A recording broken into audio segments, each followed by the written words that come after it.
Hello दोस्तों, स्वागत है आपका मेरे जीके इन्फो ट्यूबर वाले यूट्यूब चैनल में।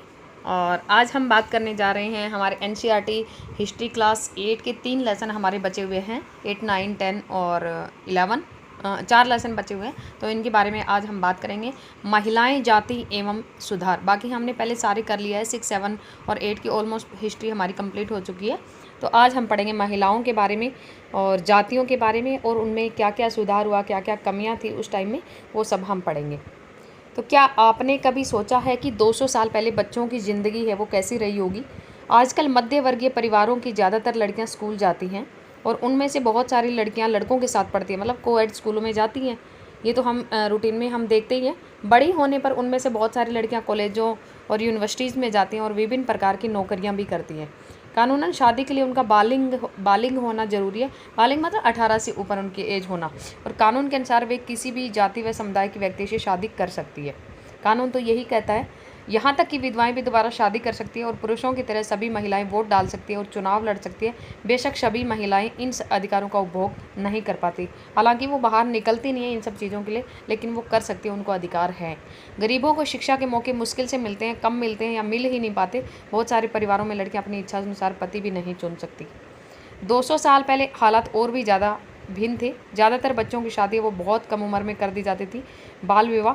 हिंदू और मुसलमान दोनों धर्मों के पुरुष एक से ज़्यादा पत्नियां रख सकते थे, जिनको आप मोनोगमी कह सकते हैं। देश के कुछ भागों में विधवाओं से ये उम्मीद की जाती थी कि वे अपने पति की पॉलीगमी, पति की चिता के साथ ही जिंदा जल जाएं। इस तरह स्वेच्छा से या जबरदस्ती मार दी गई विधवाओं को सती कहकर महिमा मंडित किया जाता था।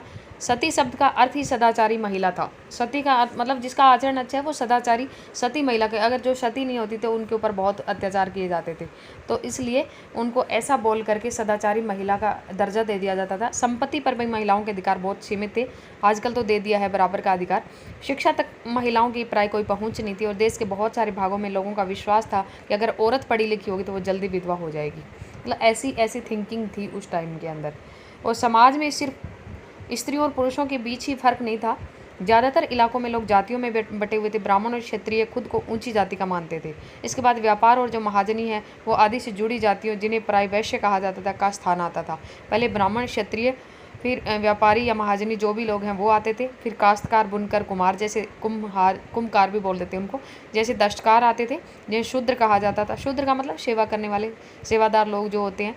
इस श्रेणी क्रम का सबसे निचली पायदान पर ऐसी जातियाँ थी जो गाँव और शहरों को साफ सुथरा रखती थी, मतलब सफाई करने वाले लोग, और ऐसे काम धंधे करते जिन्हें ऊंची जातियों के लोग दूषित कार्य मानते थे, यानी ऐसे काम जिनकी वजह से उनकी जाति भ्रष्ट हो जाती थी। ऊंची जातियाँ निचले पायदान पर खड़ी इन जातियों के लोगों को अछूत मानती थी।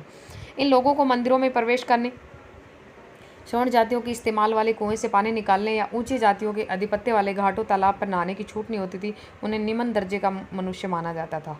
19वीं और 20वीं सदी के दौरान बहुत से सारे कायदे कानून और नज़रिए धीरे धीरे बदलते गए, और देखें ऐसा कैसे हुआ। परिवर्तन की दिशा में उठते हुए कदम। अब परिवर्तन की दिशा में कौन कौन से कदम उठाए गए वो हम देख लेते हैं। ये थोड़ा सा पेन मोटा हो गया, इसको पतला कर देती हूँ मैं। तो परिवर्तन कैसे हुआ? 19वीं सदी की शुरुआत से ही हमें सामाजिक रीति रिवाजों और मूल्य मान्यताओं से संबंधित बहस, मुबाहिसे और चर्चाओं का स्वरूप बदलता दिखाई देता है। और इनकी एक अहम वजह ये थी कि संचार के नए तरीके विकसित हो रहे थे। पहली बार किताबें, अखबार, पत्रिकाएं, पर्चे और पुस्तिकाएं छप रही थी। ये चीज़ें न केवल पुराने साधनों के मुकाबले सस्ती थी, बल्कि उन पांडुलिपियों के मुकाबले बहुत ज़्यादा लोगों की पहुंच में भी थी, क्योंकि पांडुलिपियाँ कुछ लोगों तक पहुंच पाती थी, वो हर किसी के पास नहीं पहुंच, जिसके बारे में अपनी कक्षा 7 में भी पढ़ा था। लिहाजा आम लोग भी उन चीज़ों को पढ़ सकते थे, और उनमें से बहुत सारे अपनी भाषाओं में लिख सकते थे और अपने विचार व्यक्त कर सकते थे। जैसे आपने पहले पढ़ा था कि ऐसी शैली थी, मतलब उस टाइम की चित्रात्मक, भाव चित्रात्मक जिसको आप कह सकते हैं, या चित्रात्मक जिसको पढ़ा नहीं जा सका। लेकिन अब धीरे धीरे अखबार वगैरह छपने लगे तो उनको लोग पढ़ने लगे, अपनी अपनी भाषाओं में लिखने लगे, अपने विचार व्यक्त करने लगे। नए शहरों में तमाम तरह के सामाजिक, राजनीतिक, आर्थिक, धार्मिक मुद्दों पर पुरुषों और स्त्रियों, कभी कभी महिलाओं के बीच में भी चर्चा होती रहती है। चर्चाएं आम जनता तक पहुंच सकती थी और सामाजिक परिवर्तन के आंदोलनों से ये जुड़ी होती थी। इस तरह की बहसें अक्सर भारतीय सुधारकों और समाज जो सुधार संगठन है उनकी तरफ से शुरू होती थी। हमेशा अगर कोई भी परिवर्तन आया है तो किसी समाज सुधारक ने उसको लाया है, और वो भी उन्होंने हटकर अगर सोचा है। तो उसमें कुछ लोग आएंगे हमारे जैसे राजा राम मोहन राय जी हैं, उसके बाद में जैसे स्वामी दयानंद सरस्वती जी हैं, और भी बहुत सारे लोग आएंगे इनके साथ में। तो उन लोगों ने समाज सुधार का कार्य किया। तो राजा राम मोहन राय जिनका जन्म 1772 में हुआ और 1833 में इनकी मृत्यु हुई थी, इसी तरह के एक समाज सुधारक थे। उन्होंने कलकत्ता में ब्रह्म समाज के नाम से एक सुधारवादी संगठन बनाया। कौन सा संगठन बनाया? ब्रह्मो समाज के नाम से, ब्रह्मो सभा के नाम से सुधारवादी संगठन बनाया, जिसे बाद में ब्रह्म समाज का रूप दिया गया। तो राजा राम मोहन राय जैसे लोगों को सुधारक इसलिए कहा जाता है क्योंकि वो मानते थे कि समाज में परिवर्तन लाना और अन्यायपूर्ण तौर तरीकों से छुटकारा पाना बहुत ज़रूरी है। बहुत से लोग हैं वो अत्याचारों का शिकार हो रहे थे, इसलिए ये सब चीज़ें जैसे विधवा विवाह हो गया, ये सब सती प्रथा और ये सब बंद करने में इनका बहुत अहम योगदान है। उनका विचार था कि इस तरह के परिवर्तन लाने के लिए लोगों को इस बात के लिए प्रेरित किया जाना चाहिए कि वो पुराने व्यवहार को छोड़कर जीवन का नया ढंग अपनाने को तैयार हो जाएं। और उसके बाद में आगे हम पढ़ते हैं कि ये है राजा राम मोहन राय। देश में पश्चिमी शिक्षा का प्रसार करने और महिलाओं के लिए ज़्यादा स्वतंत्रता और समानता के पक्षधर थे। कई बार ये भी क्वेश्चन आता है कि राजा राम मोहन राय हैं क्या पश्चिमी शिक्षा का प्रसार करने में पक्ष में थे या विपक्ष में? कुछ ऐसी वर्डिंग आती है और फिर में सत्य और असत्य पूछ लिया जाता है। तो ये पश्चिमी शिक्षा का प्रसार करने के पक्ष में थे और महिलाओं के लिए ज़्यादा स्वतंत्रता और समानता के पक्षधर थे। उन्होंने इस बारे में लिखा कि किस तरह महिलाओं को जबरन घरेलू कामों में बांध कर रखा जाता था, उनकी दुनिया घर और रसोई तक सीमित कर दी जाती थी और उन्होंने बाहर जाकर पढ़ने लिखने की इजाज़त नहीं दी जाती थी। इसलिए वो सोचते थे कि महिलाओं को ज़्यादा स्वतंत्रता दी जाए, उनके पक्ष में थे वो। विधवाओं की ज़िंदगी में बदलाव लाने की कोशिश भी इन्होंने की। राजा राम मोहन राय जी इस बात से बहुत दुखी थे कि विधवा औरतों को अपनी ज़िंदगी में भारी कष्टों का सामना उठाना पड़ता था। इसी बात को ध्यान में रखते उन्होंने सती प्रथा के खिलाफ मुहिम छेड़ी। और राजा राम मोहन राय संस्कृत, फारसी और अन्य कई भारतीय और यूरोपीय भाषाओं के अच्छे ज्ञाता थे और उन्होंने अपने लेखन के जरिए सिद्ध करने का प्रयास किया कि प्राचीन ग्रंथों में विधवाओं को जलाने की अनुमति है वो कहीं नहीं दी गई है, जैसा कि अध्याय आपने साथ में पढ़ा। 19वीं सदी के प्रारंभ तक बहुत सारे अंग्रेज अफसर भी भारतीय परंपराओं और रीति रिवाजों की आलोचना करने लग गए थे। वे राजा राम मोहन राय के विचारों को सही मानते थे क्योंकि उनकी एक विद्वान व्यक्ति के रूप में प्रतिष्ठा थी और 1829 में सती प्रथा पर पाबंदी इन्होंने लगा दी। इन्होंने काफ़ी प्रयास करने के बाद 1829 में पाबंदी लगा दी। और जो लॉर्ड विलियम बेंटिक थे, जो अंग्रेज अधिकारी थे, उन्होंने भी इनका साथ दिया था। और ये राजा राम मोहन राय, इनका ये चित्र है और ये चित्र बनाया किसने? रेम्ब्रोट पील द्वारा बनाया गया। ये चित्र 1833 का। 1829 में इन्होंने क्या किया? विधवा सती प्रथा पर रोक लगा दी। राजा राम मोहन राय ने इस अभियान के लिए जो रणनीति अपनाई उसे बाद के सुधारकों ने भी अपनाया। मतलब लोगों ने उनके पदचिन्हों पर चलने का कार्य किया। जब भी वे किसी हानिकारक प्रथा को चुनौती देना चाहते तो अक्सर प्राचीन धार्मिक ग्रंथों से ऐसे श्लोक या वाक्य ढूंढने का प्रयास करते जो उनकी सोच का समर्थन करते हों। इनके बाद वे दलील देते कि संबंधित वर्तमान रीति रिवाज प्रारंभिक परंपरा के खिलाफ हैं। उसके बाद में है ये कुछ दे रखा है इन्होंने, कुंडों पर झूलने का त्यौहार। इस लोकप्रिय त्यौहार में भक्त पारंपरिक अनुष्ठानों के तहत अजीब तरह से कष्ट सहने का अभ्यास करते थे और वे अपनी खाल में कुंडा भेद कर एक झूले पर लटक जाते थे। 19वीं शताब्दी के पूर्वार्ध में जब यूरोपीय अफसरों ने भारतीय रीति रिवाजों और अनुष्ठानों को बर्बर कहकर उनकी आलोचना शुरू की तो इस त्यौहार की खास तौर से आलोचना की गई थी। पहले हम उन लकड़ियों में बांध देते थे। राजा राम मोहन राय ने अपने विचारों का प्रसार करते हुए बहुत सारे पर्चे लिखे थे। इनमें से कुछ पर्चे किसी खास रिवाज के समर्थक और आलोचकों के बीच बहस के रूप में लिखे गए थे। सती प्रथा के बारे में इस तरह का एक उदाहरण देखिए। सती समर्थक: औरतें कुदरती तौर पर कम समझदार, बिना दृढ़ संकल्प वाली, भरोसे के योग्य नहीं होती हैं। उनमें से बहुत सारी खुद ही अपने पति की मृत्यु के बाद उनके साथ जाने की कामना करने लगते, परंतु वे कहीं धधकती आग से भाग ना निकले, इसलिए हम उन्हें चिता की लकड़ियों में कसकर बांध देते हैं।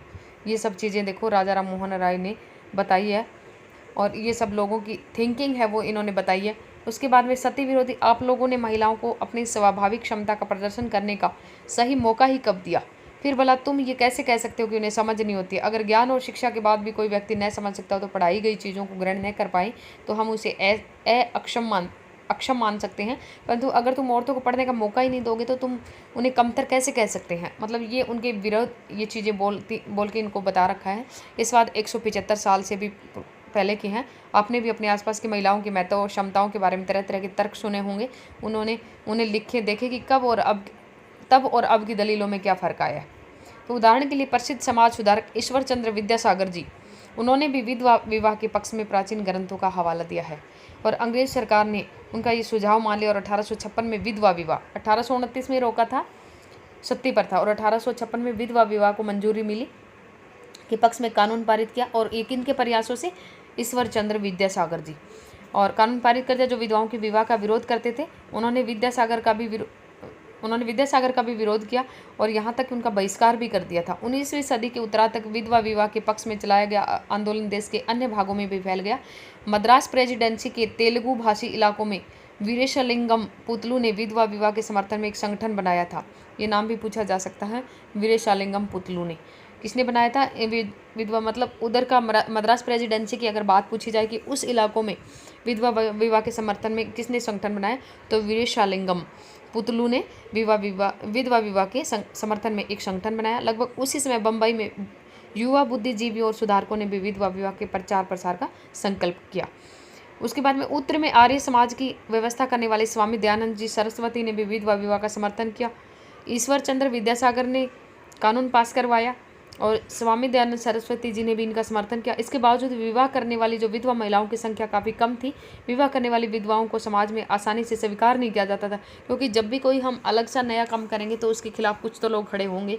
तो वो सब चीज़ें शुरू में थोड़ी ऑकवर्ड लगती है, उसके बाद धीरे धीरे उसको अपना लिया जाता है, क्योंकि वो रूढ़िवादी तरीके को जब तक छोड़ नहीं पाते लोग, तब तक वो चीज़ें चलती रहती है। इस तरह रूढ़िवादी तबके इस नए कानून का विरोध करते रहे।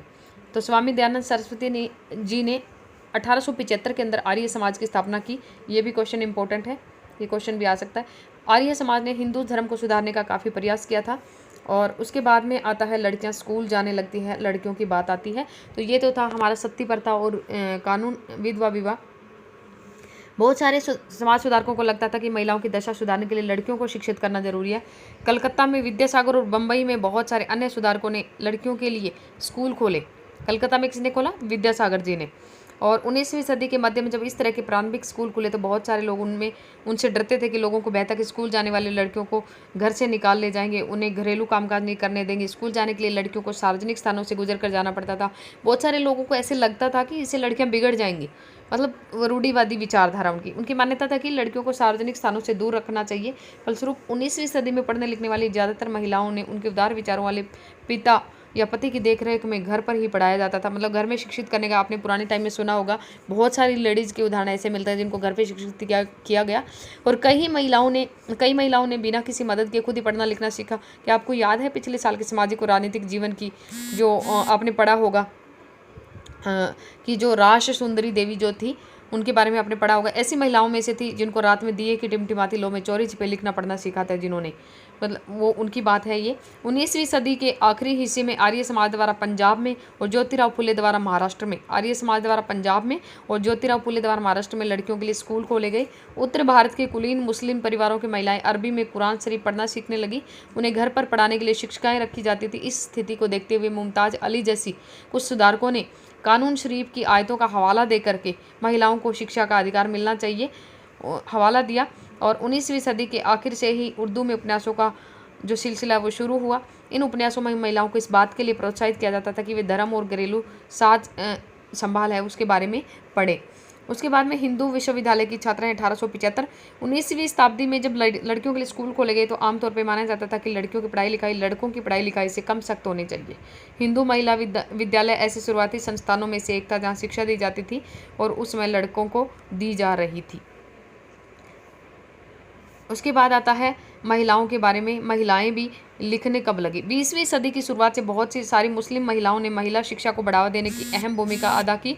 और जैसे भोपाल की बेगमों ने अलीगढ़ में लड़कियों के लिए प्राथमिक स्कूल खोला। बेगम रुकैया सखावत हुसैन भी इसी दौर की एक प्रारंभिक प्रभावशाली महिला थी जिन्होंने कलकत्ता और पटना में मुस्लिम लड़कियों के लिए स्कूल खोले। कौन थी ये? बेगम रुकैया।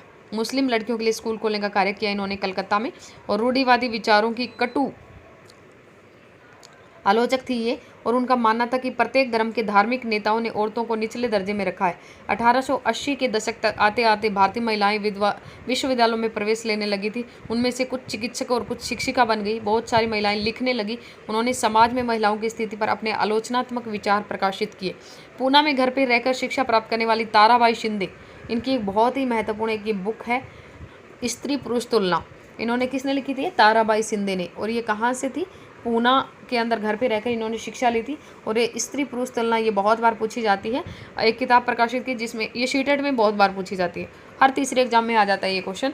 और एक किताब प्रकाशित की जिसमें पुरुषों और महिलाओं के बीच मौजूद जो सामाजिक फर्क है उनकी आलोचना। नाम से स्पष्ट है, स्त्री पुरुष तुलना। स्त्री और पुरुष की तुलना की गई है, क्या क्या उनको सामाजिक दर्जे प्राप्त हैं, क्या नहीं है। संस्कृत की महान विद्वान पंडित रमाबाई का मानना था कि हिंदू धर्म महिलाओं का दमन करता है। और उन्होंने ऊंची जातियों की हिंदू महिलाओं की दुर्दशा पर भी एक किताब लिखी। उन्होंने पूना में एक विधवा गृह की स्थापना की। किसने? तो पंडित रमाबाई ने विधवा गृह की स्थापना की पूना के अंदर, जहाँ ससुराल वालों के हाथों अत्याचार झेल रही महिलाओं को पनाह दी जाती थी और वहाँ महिलाओं को ऐसी चीज़ें सिखाई जाती जिससे वे अपनी रोजी रोटी चला सके। उसके बाद में जब औरत का पति मर जाता तो क्या होता? अपनी पुस्तक जो स्त्री पुरुष तुलना में ताराबाई शिंदे ने लिखा था, क्या औरत को अपनी ज़िंदगी उतनी प्यारी नहीं होती जितनी कि तुम्हें तुम्हारी ज़िंदगी प्यारी होती है। ये तो कुछ बातें ऐसी बात होगी मानो महिलाएं पुरुष से बिल्कुल अलग चीज़ों से बनी हो, मानो ये धूल चटाने या जंग लगने या लोहे से बनी हो। तुम और तुम्हारी ज़िंदगी शुद्ध सोने की बनी और तुम मुझसे पूछते हो मेरा क्या मतलब है। मेरा मतलब ये है कि जब औरत का पति मर जाता है तो उसका क्या हरासमेंट होता है। नाई आता है, उसके लहराते बाल साफ कर देता है सिर्फ इसलिए कि तुम्हारी आंखों को ठंडक पड़ जाए। उसे शादी ब्याह, आओ भगत और शुभ अवसरों से बहिष्कृत कर दिया जाता है। जहाँ विवाहित महिलाएं जाती हैं, भला इन पाबंदियों की वजह क्या है? क्योंकि उसका पति मर चुका है, वह अभागी या दुर्भाग्य उसके माथे पे खुदा हुआ है, उसका चेहरा देखा नहीं जाता, ये अशुभ होता है। ये सब चीज़ें इन्होंने स्त्री पुरुष तुलना के अंदर लिख के दिखाई है। 20वीं शताब्दी जवाहरलाल नेहरू और सुभाष चंद्र बोस जैसे नेताओं ने महिलाओं के लिए और अधिक स्वतंत्रता और समानता की मांगों का समर्थन किया। राष्ट्रीय नेताओं ने आश्वासन दिया कि स्वतंत्रता मिलने पर सभी पुरुषों व महिलाओं को वोट डालने का अधिकार दे दिया जाएगा, परंतु उनका आह्वान था कि जब तक स्वतंत्रता नहीं मिल जाती तब तक महिलाओं को अंग्रेजी राज विरोधी संघर्ष में ही जोर लगाना चाहिए। उसके बाद आता है बाल विवाह के विरुद्ध कानून कब पास हुआ। महिलाएं संगठनों के विकास और इन मुद्दों पर हो रहे लेखन की वजह से सुधारों के पक्ष में आवाज़ और मजबूत हुई। लोग बाल विवाह जैसी स्थापित परंपराओं की चुनौती देने लगे और केंद्रीय विधानसभा में बहुत सारे सांसद थे जिन्होंने बाल विवाह पर पाबंदी हेतु कानून बनाने के लिए संघर्ष किया। और 1929 में सती प्रथा के 100 साल बाद बाल विवाह निषेध अधिनियम पारित किया गया। इस कानून के बारे में वैसे कड़वी बहसें और संघर्ष नहीं हुए जितने सुधारवादी कानूनों के बारे में हुए। इस कानून के अनुसार 18 साल से कम उम्र के लड़के और 16 साल से कम उम्र की लड़की की शादी नहीं की जा सकती। यह उम्र बढ़ाकर 21-18 साल कर दी गई। 8 साल की दुल्हन, देखो ये इस फोटोग्राफ में दिखाया गया। और 20वीं शताब्दी का ये एक बाल वधू का चित्र है। और आज भी हमारे देश के अंदर क्या होता है, 20% से ज़्यादा लड़कियों की शादी 18 साल से पहले हो जाती है। जिसने अभी जिन समाज सुधारकों की जाति और समाज सुधार की बात आती है, हमने जिन समाज सुधारकों का जिक्र किया है उनमें से कई जाति गैर बराबरी के भी विरोधी थे। राजा राम मोहन राय ने जाति व्यवस्था की आलोचना करने वाले एक पुराने बौद्ध ग्रंथ का अनुवाद किया। प्रार्थना समाज भक्ति परंपरा का समर्थक था जिसमें सभी जातियों के आध्यात्मिक समानता पर जोर दिया गया। जाति उन्मूलन के लिए काम करने के लिए बम्बई में 1840 के अंदर, कब? बम्बई के अंदर, और 1840 के अंदर परमहंस मंडली का गठन किया गया। इन सुधारकों और सुधार संगठनों के सदस्यों में से बहुत सारे ऊंची जातियों के लोग थे। गुप्त बैठकों में सुधारक भोजन और स्पर्श जैसे मामलों में जातीय कायदे कानून का उल्लंघन करते जिससे वे अपने जीवन में जातीय पूर्वाग्रह और बंधनों से निजात पा सके। कई ऐसे लोग थे जो जाति आधारित समाज व्यवस्था में होने वाले अन्याय के विरुद्ध थे। 19वीं सदी में ईसाई प्रचारक आदिवासी समुदाय और निचली जातियों के बच्चों के लिए स्कूल खोलने लगे और इस प्रकार इन बच्चों की बदलती दुनिया में अपना रास्ता ढूंढने के लिए नए साधन मिलने लगे। उसी समय बहुत सारे गरीब लोग हैं वो शहरों से में निकल रही नौकरियों की तलाश में गांव छोड़कर भी जा रहे थे। नए कारखानों और नगर पालिकाओं में नई नौकरियां निकल रही थी। अध्याय 6 में भी अपने शहरों के बारे में विस्तार से पढ़ा था। और कल्पना कीजिए कि इससे मजदूरी की कितनी मांग पैदा हुई होगी। शहरों में नालियां बनाई जानी थी, सड़कें बिछानी थी, इमारतों का निर्माण होना था, शहरों को साफ किया जाना था। इसके लिए कुलियों, खुदाई करने वालों, बोझा ढोने वालों, ईंट बनाने वालों, नालियां साफ करने वाले, सफाई कर्मी, पालकी ढोने वाले, रिक्शा खींचने वालों की क्या ज़रूरत थी। यह श्रम कहाँ से आया? इन कामों को संभालने के लिए गाँव और छोटे कस्बों के गरीब शहरों की तरफ जाने लगे। यहाँ मजदूरी की मांग पैदा हो रही थी। शहर जाने वालों में से बहुत सारे निम्न जातियों के लोग थे। कुछ लोग असम, मॉरिशस, दादर, इंडोनेशिया आदि स्थानों पर बागानों में काम करने भी चले गए। नए स्थानों पर काम अक्सर बहुत कठोर था, परंतु गरीब और निचली जातियों के लोगों को ये कामों गाँव में सर्ण जमींदारों द्वारा उनके जीवन पर दमनकारी कब्जे और दैनिक अपमान से छूट निकालने का एक मौका था। उसके बाद जॉन एलन नामक एक कुली जहाज के द्वारा भारतीय मजदूरों को मॉरिशस ले जाया जाता था, जहाँ उन्हें तरह तरह के कठोर काम करने पड़ते थे। इनमें से ज़्यादातर मजदूर वो निचली जातियों के होते थे। जूते कौन बना सकता है? अब बात आती है चमड़े की। चमड़े का काम करने वालों को परंपरागत रूप से नीची नज़र से देखा जाता था, क्योंकि वे मृत पशुओं का चमड़ा निकालते हैं और जिन्हें गंदा और दूषित माना जाता है। पहले विश्व युद्ध के दौरान सेना के लिए जूतों की जबरदस्त मांग पैदा हो गई थी, परंतु चमड़े के कामों के प्रति जातीय पूर्वाग्रहों की वजह से केवल परंपरागत चमड़ा कामगार या मोची ही जूते तैयार कर सकते थे। लिहाजा वे ज़्यादा कीमत की मांग करने लगे और उन्हें काफ़ी लाभ हुआ। जूते बनाते मदिगा समुदाय के लोग। मौजूदा आंध्र प्रदेश में मदिगा एक महत्वपूर्ण अछूत जाति रही है। ये पशुओं के शवों का साफ करने, चमड़ा तैयार करने में, चप्पल जूतियाँ सीने में माहिर थे। इसके अलावा दूसरी तरह की नौकरियां भी सामने आ रही थी। उदाहरण के लिए सेना में भी लोगों की जरूरत बढ़ गई थी। अछूत माने जाने वाले महार समुदाय के लोग, महार समुदाय वही हैं जिनके लिए संघर्ष किया था इन्होंने, अम्बेडकर जी ने भी। समुदाय ये भी महार जाति से ही थे अम्बेडकर जी। समुदाय के बहुत सारे लोगों को महार रेजिमेंट में नौकरी मिल गई। दलित आंदोलन के नेता BR अम्बेडकर के पिता एक सैनिक स्कूल में ही पढ़ाते थे। कक्षा में जगह नहीं। बम्बई प्रेसिडेंसी में 1829 में अछूतों को सरकारी स्कूलों में घुसने नहीं दिया जाता था। जब उन्होंने इस अधिकार के लिए सख्ती से आवाज़ उठाई तो उन्हें कक्षा के बरामदे में बैठकर सबक सुनने की इजाज़त दे दी गई, ताकि वे कमरे को दूषित ना कर सके जहाँ ऊंची जाति के लड़कों को पढ़ाया जाता था। और गुजरात के दुबला समुदाय के लोग बाजार के लिए आम ढोकर ले जा रहे हैं, ये देखो। और उसके बाद दुबला मजदूर है जो सर्ण जमींदारों के पास मजदूरी करते थे, उनके खेत संभालते थे और जमींदार के घर आंगन में तमाम छोटे मोटे काम करते थे। उसके बाद आती है समानता और न्याय की मांग।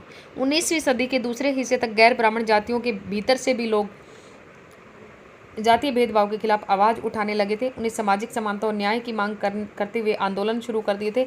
मध्य भारत में सतनामी आंदोलन, कहाँ पे?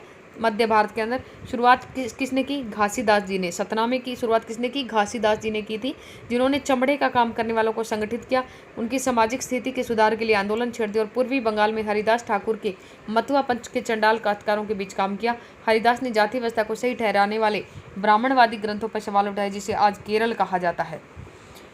वहाँ एजावा जाति के श्री नारायण गुरु ने, एजावा जाति नारायण गुरु जी की जाति पूछ लेते कई बार, लोगों के बीच एकता का आदेश रखा। उन्होंने जातिगत भिन्नता के आधार पर लोगों के बीच भेदभाव करने का विरोध किया। उनके अनुसार सारी मानवता की एक ही जाति है। उनका एक महत्वपूर्ण कथन था, ओरु जाति ओरु मतम ओरु देवम मनुष्यानुतु। मानवता की कहते एक ही जाति है, एक ही धर्म है और एक ही ईश्वर है। ये किन की बात आती है? नारायण गुरु जी, जो एजावा जाति से थे। इन सभी पंथों की स्थापना ऐसे लोगों ने की जो गैर ब्राह्मण जातियों से थे, उनके बीच ही काम करते थे। उन्होंने उन आदतों और तौर तरीकों को बदलने का प्रयास किया जो प्रभुत्वशाली जातियों का अपमान करने के लिए उकसाती थी। उन्होंने अधीनस्थ जातियों में स्वाभिमान का भाव पैदा करने का प्रयास किया। उसके बाद आती है गुलामगिरी। ये बहुत इंपॉर्टेंट टॉपिक है गुलामगिरी वाला। निम्न जाति नेताओं में ज्योतिराव फूले, बहुत इंपॉर्टेंट नाम है ज्योतिराव फूले जी का, सबसे मुखर नेताओं में से थे। 1827 में इनका जन्म हुआ और ईसाई प्रचारकों द्वारा खोले स्कूलों में शिक्षा पाई इन्होंने, और बड़े होने पर जाति आधारित समाज में फैले अन्याय के बारे में अपने विचार व्यक्त किए। उन्होंने, इनकी बुक है ये बहुत अच्छी, उन्होंने ब्राह्मण के इस दावे पर खुलकर हमला बोला कि आर्य होने के कारण वे औरों से श्रेष्ठ है। फूले का तर्क था कि आर्य विदेशी थे जो उपमहाद्वीप के बाहर से आए थे। फूले ये बोलते थे, उन्होंने इस मिट्टी के असली वारिसों आर्यों के आने से पहले यहाँ रह रहे जो मूल निवासी थे उनको हराकर उन्हें गुलाम बना दिया, और जब आर्यों ने अपना प्रभुत्व स्थापित कर लिया तो वो पराजित जनता को नीच और निम्न जाति वाला मानने लगे। फूले के अनुसार ऊंची जातियों का उनकी जमीन और सत्ता पे कोई अधिकार नहीं है। यहाँ धरती यहाँ के देसी लोगों की, कथित निम्न जाति के लोगों की है। फूले ने दावा किया कि आर्यों के शासन से पहले यहाँ सोने जैसा स्वर्ण युग था। तब योद्धा किसान जमीन जोतते थे और मराठा देहात पर न्याय संगत और निष्पक्ष तरीके से शासन करते थे।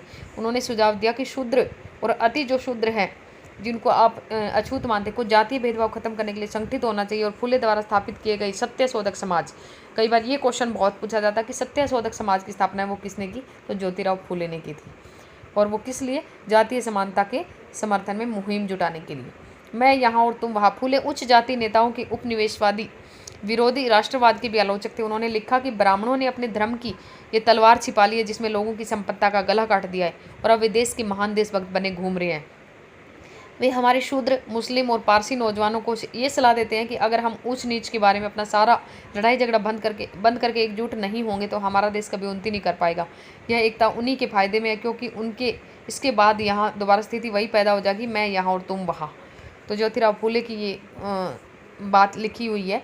और 1873 के अंदर ये सबसे इम्पोर्टेंट टॉपिक है इनका। 1873 में फूले ने गुलामगिरी नामक एक किताब लिखी।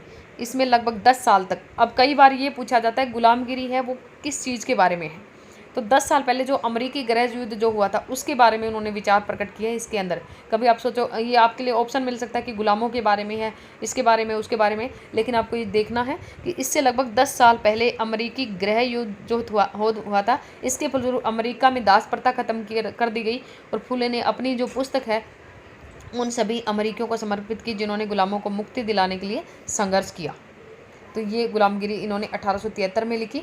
और इस तरह उन्होंने भारत की निम्न जाति और अमेरिका के काले गुलामों की दुर्दशा को एक दूसरे से जोड़ दिया।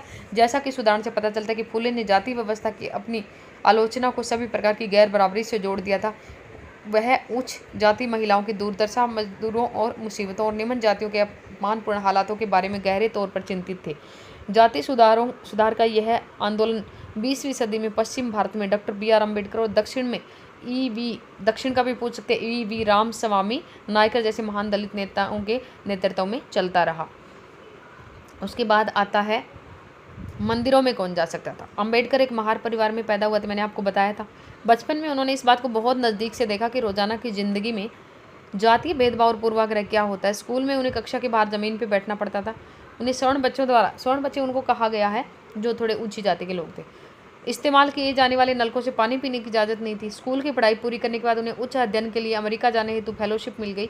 1919 में भारत लौटने पर उन्होंने समकालीन समाज में उच्च जातीय सत्ता संरचना पर काफ़ी लिखा।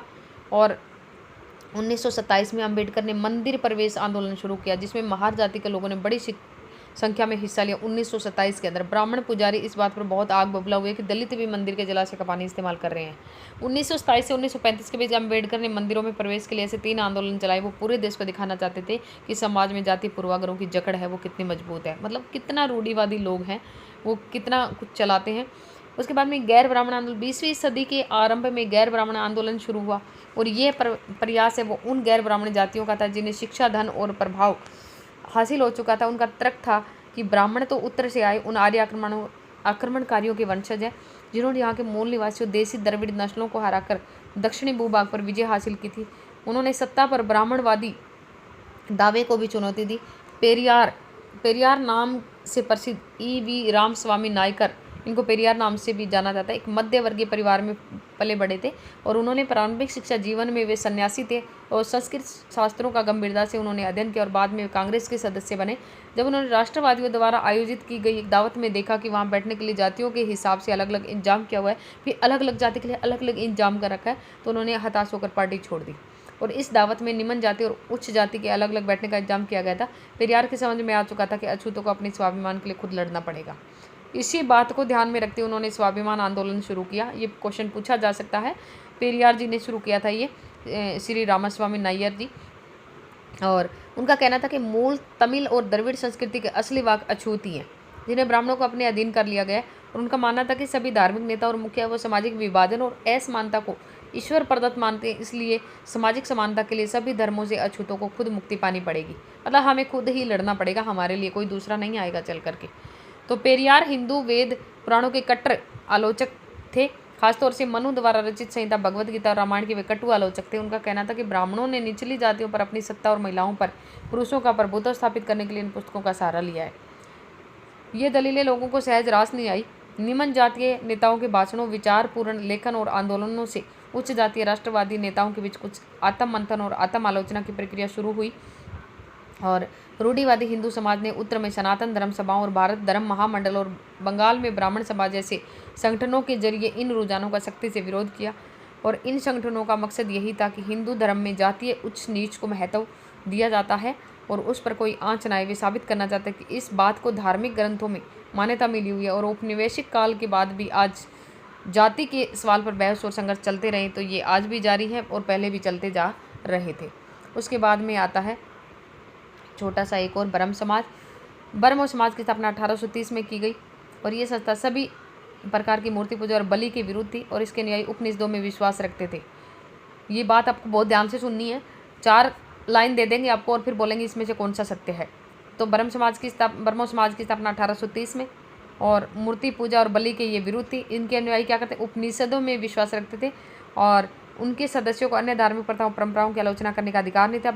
ब्रह्मो समाज ने विभिन्न धर्मों को आदर्शों और खास तौर से हिंदू और हिंदुत्व और ईसाई धर्म के विचारों की आलोचना तक व्याख्या करने नकारात्मक और सकारात्मक पहलुओं पर प्रकाश डाला।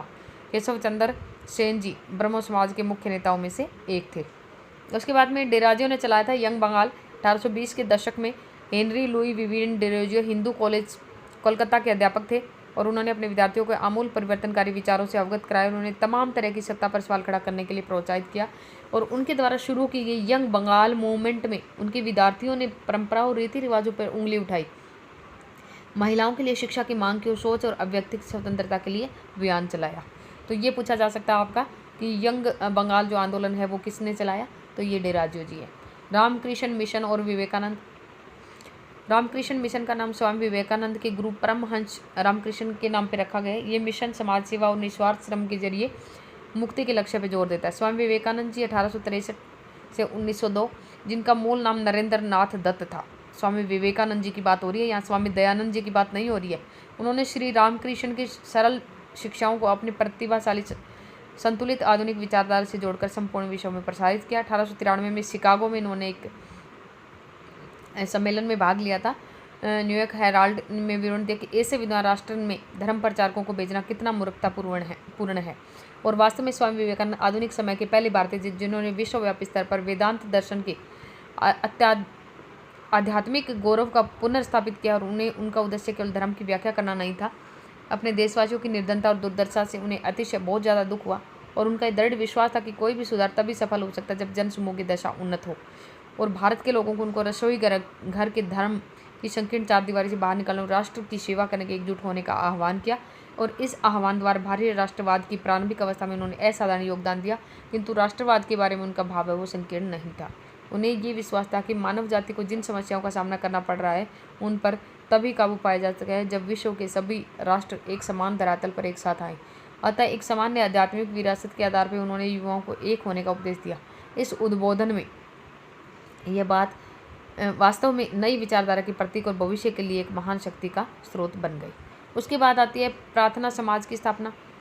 तो प्रार्थना समाज की स्थापना किसने की, देखो 1867 में बम्बई में स्थापित प्रार्थना समाज ने जातीय बंधनों को खत्म करने के लिए और बाल विवाह के उन्मूलन के लिए प्रयास किया और प्रार्थना समाज में महिलाओं की शिक्षा को प्रोत्साहित किया और विधवा विवाह पर लगी पाबंदी के खिलाफ आवाज़ उठाई। उनकी धार्मिक बैठकों में हिंदू, बौद्ध और ईसाई ग्रंथों पर विचार विमर्श किया जाने लगा। तो ये भी काम इन्होंने किया था स्वामी विवेकानंद जी ने।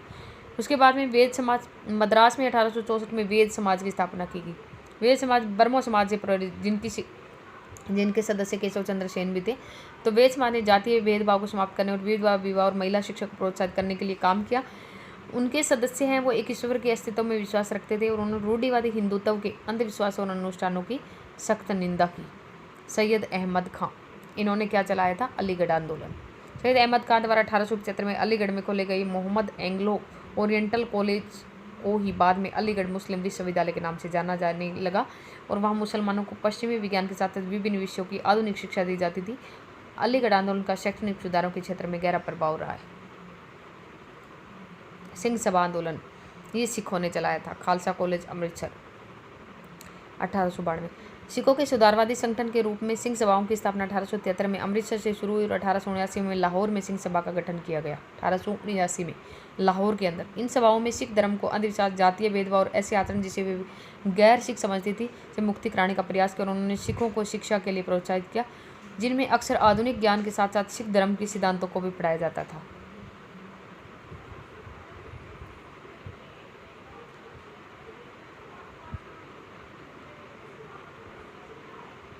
तो ये आपका लेसन हुआ ख़त्म। अब और ज़्यादा इसके बारे में डिस्कस करने की ज़रूरत नहीं है। मैंने 1 to 1 जो इंपॉर्टेंट चीज़ें थी, जैसे गुलामगिरी की बात, ताराबाई शिंदे की बात, रमाबाई पंडित की बात और जितने भी ये आंदोलन चलाए गए, किस किस ने चलाया था, ये सब आंदोलनों को सिर्फ आपने याद रखना है। तो इसमें ये इतना ही आपको याद रखने की ज़रूरत है।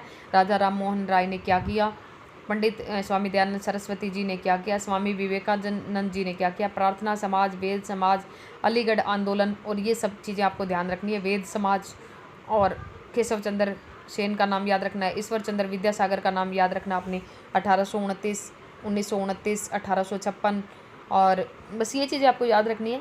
और ये चीज़ें इंपॉर्टेंट है। और गुलामगिरी के अंदर इन्होंने क्या लिखा था, अमेरिका के अंदर जो लोगों ने एक दास प्रथा को ख़त्म करने के लिए जो संघर्ष किया था, तो उन्होंने ज्योतिराव फूले ने 1873 के अंदर ये बुक लिखी थी। इसके बारे में आपको ध्यान रखना है। तो वीडियो काफ़ी लंबा हो गया, थोड़ा सा ध्यान से पढ़ना है इसको, इम्पोर्टेंट लेसन है, इसमें से क्वेश्चन ज़रूर ना ज़रूर हर एग्ज़ाम में आने की संभावना है। तो आज के लिए इतना ही। Take care, bye bye.